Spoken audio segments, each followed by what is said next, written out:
But we are going to start out with Mr. Seth Yu. You're going to talk to us about Renfield and tell us why it's the best movie of 2023. Yeah. It certainly wasn't. I don't know, man. It was like, I've seen a lot of different things on this.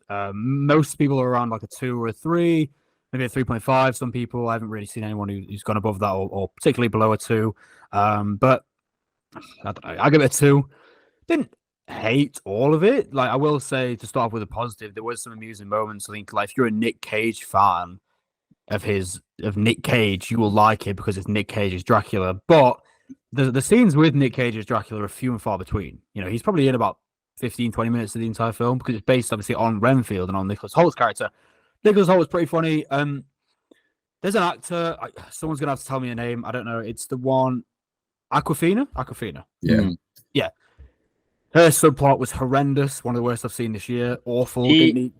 She for me, is an actor that, like, I think she's funny, but when she's pushed over the edge, it's no longer funny. They tried to do this thing where there's a lot of scenes in this which are bloody, gory, whatever, and I'll get onto special effects in a minute because some of the CGI blood was truly horrific. But the Aquafina, they tried to do this whole like subplot with her, kind of this romantic and diverse subplot, and it was like it just didn't work. And they kind of her comedic timing in the film was I don't know if it was the writing, it was just not good. It was like there was no point she opened her mouth and I was laughing. It was like pretty terrible, if I'm honest.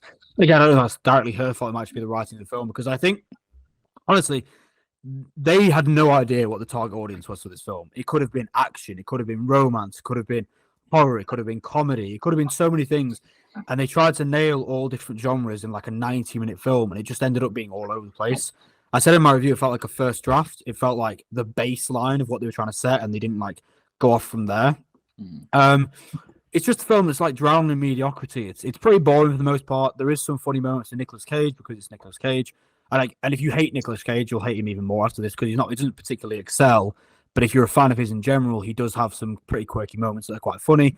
Same with Nicholas Hoult because I tend to like the two. But honestly, I would compare a lot of the comedy to like a Cocaine Bear, for example.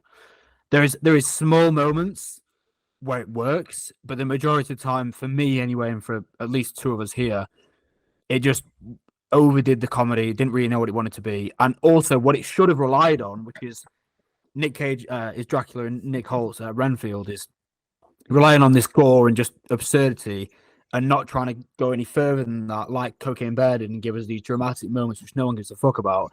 It probably would have been better. I'm gonna guess like predictions for this film. I think Cam gives it a 2.5. I think Tyler gives it a 1, and I think George gives it a 2. I think Tyler will be on the lowest on it because I know your feelings with a lot of films that go all out comedy, and this does try and do that a lot. So I'm going to say you'll be the lowest, Cam will be the highest, and George probably be around the same as me. It's not very good, but you might have a good time with it. 2-star from me.